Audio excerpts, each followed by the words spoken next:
Welcome back, welcome back. It's your man BDB. You tuned into the NevaLoss pod, man. Today we got to talk about my Colorado Buffs. They playing against them Arizona Wildcats, man. Can we win this game, man? Stay tuned. I ain't never lost, never in my life. All right. Hey, listen. My Colorado Buffs got to play the Arizona Wildcats, man. This is a pretty good matchup for my Buffs, man. I think this is an advantageous matchup for us. There's definitely a lot of places I see where their strengths, the things that they like to do on offense, play into the strengths of our defense, man. So I see this as a great opportunity for us to get a big win in the Big 12, man.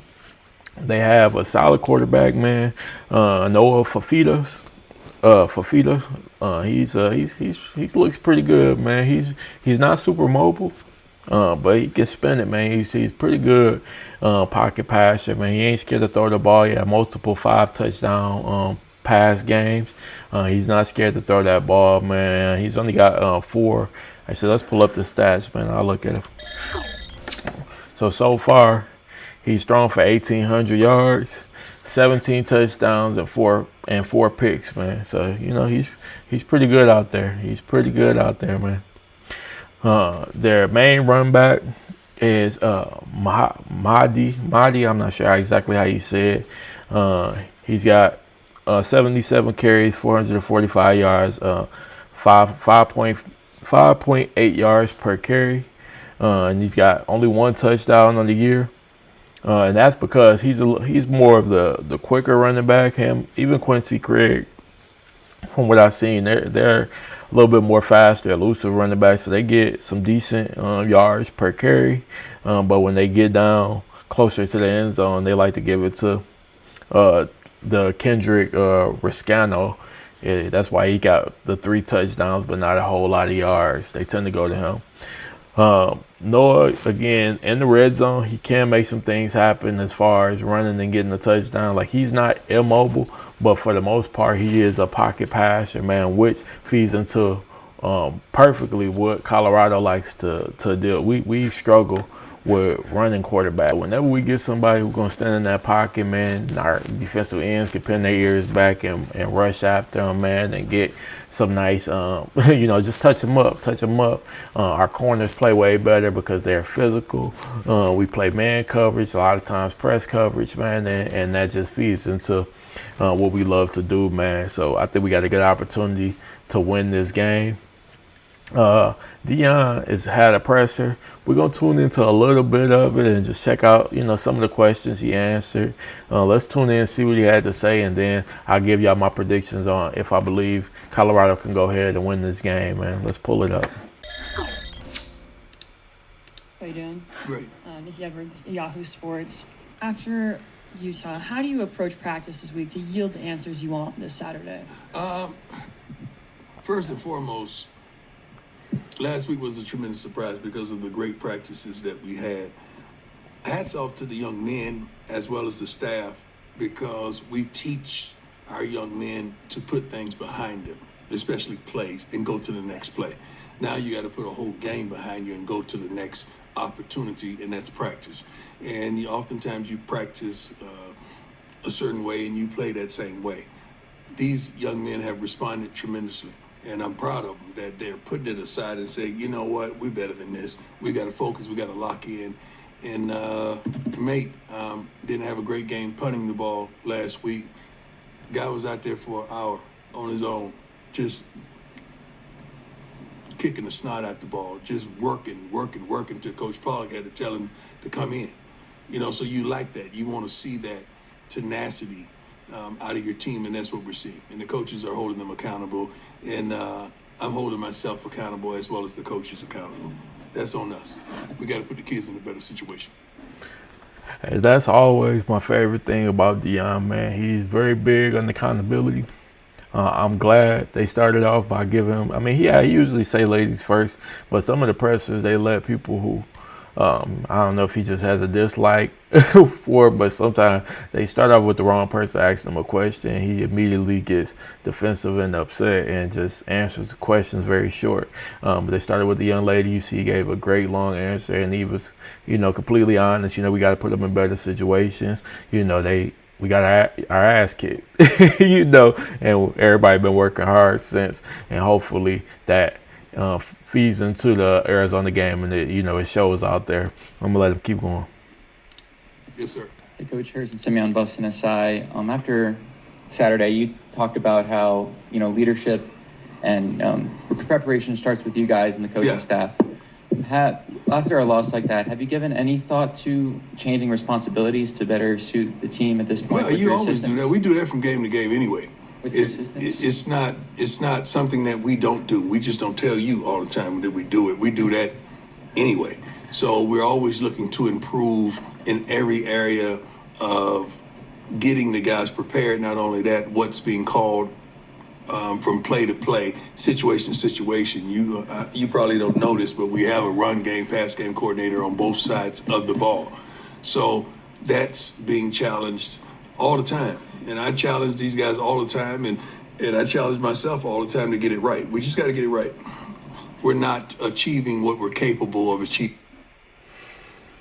Yeah, so speaking to that, sometimes I feel like a lot of the things that he puts in are very progressive and very it could be crazy, it could work out, and it could be super dope for the team to just have different voices continuously like, hey, this game plan might be better suited for this person to call or for that person to call. It can work out, but it also can be a dumpster fire as well, man. It could be too much changing and rotating on who's the voice and the leader that's gonna call the plays and you kind of make the decisions from week to week. I don't know the effect that it's having on this team this year. You can say, it's having a negative effect, but it's hard to say during a bad year. Like if he said he was doing all those same things the year when they was 9-3, or 9-4, I think it was 9-3, and they had went to the bowl game, then you might have a different perspective on it. Again, I'm always impressed by how he just tries to innovate different ways, man. He does. Some people say it's breaking the rules of college football, but he just want to put everybody in the best position. Actually, I heard about something he did. He actually held a live full pad, full contact practice for the players who don't play to get them footage for the transfer portal if they so choose to go somewhere else. He's going to give them all individual footage of the best things they do and had a live full practice. Like nobody do shit like that. That's a fucking dope human being, man. I really, really respect it. Let's get back into some of this. Even at this point. Hey, Coach Brian Howell, over there with camera. I have a couple questions for you. Mm-hmm. After the game, you mentioned you wanted to find out the whys. Right. Did you find out some answers as you were going through? Most definitely. And what were some of the things I you don't found? want to share those. Okay. Yeah, most definitely I found out the whys. We sat there as a staff and watched the whole, not the whole game, we watched half the game together the next morning at noon. Then I want to just, as a follow-up to that, this offense obviously has not been, super explosive. I think 24 right. Both sides of the ball hadn't been explosive. Yeah. Okay? Not just offense, the defense has been giving it up as well. So let's not just target one side of the ball. As well, we was horrible on special teams as well this past week. I think for the first time all year, we hadn't been consistent. So it's not just one area that I'm concerned about. I'm concerned about all areas. There's a tool running in the background of the market right now, quietly finding option setups. Hey, Coach. Pat, how you doing, my man? Nice to see you. Didn't we just talk yesterday? We did. I know we did. I know. Thank you. Thank you. Hey, you're saying that you weren't going to sugarcoat things with your team and everything. What was your message to your team? And I mean, how and did you give them truth? At what point? At what point?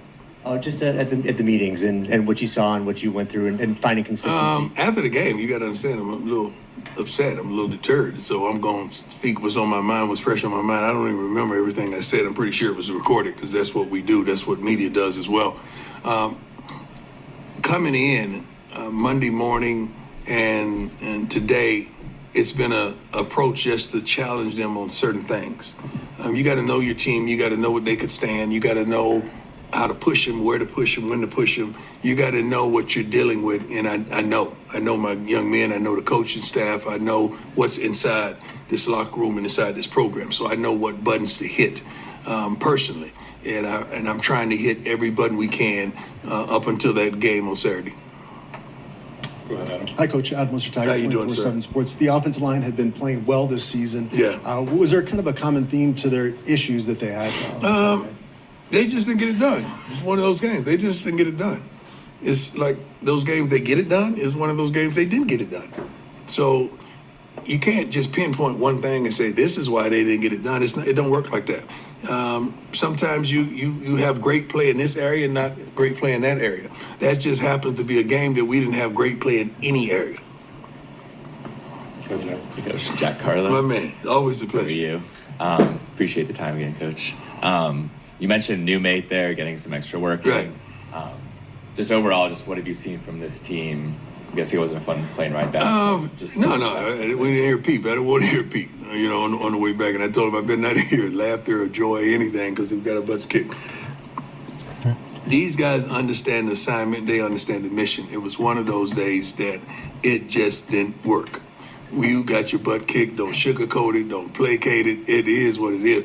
Now, guess what? Let's flush the darn toilet and let's move on. And that's what we've done.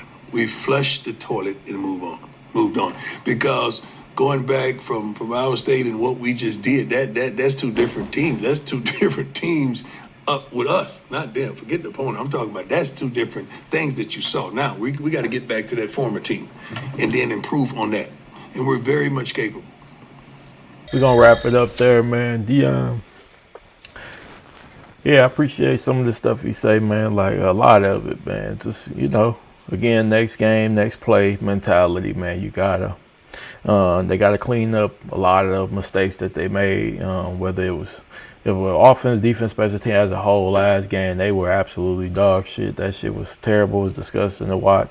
I had a hard time. I couldn't even shoot my normal video right after the game because that shit was just annoying as hell. Again, got the Arizona Wildcats this week, man. Can we win this game, man? I'm gonna keep it a bean with y'all. I think Colorado wins this game, and we absolutely win this game. Again, as I said earlier, Arizona's play style feeds into the strengths of our defense, man. So I think we have a great chance to make an impact defensively. Offensively, I'd be hard pressed to tell you. I don't know exactly what we're going to get out the offense, but I believe the defense is going to play so well. As long as the offense shows some signs of life, we should win this game. My prediction is we win this 24-17, man. It's going to be a tough, hard-fought game. But ultimately, our defense gets a couple turnovers. I predict two forced turnovers in this game for the defense, which is the reason we'll win this game, man. Again, I appreciate y'all for tuning in. It's your man's BDB. If you like what I do over here, please like, share, comment, subscribe, man. I do have a music channel I'm trying to build up, NevaLoss Music, man. If you love music, you like what I'm doing over here, check out that channel, subscribe, check it out. It's a lot of good conversation, man, good storytelling. You get a little bit more of a deeper dive into myself and my life, man. I really, really appreciate y'all. Y'all have a good one.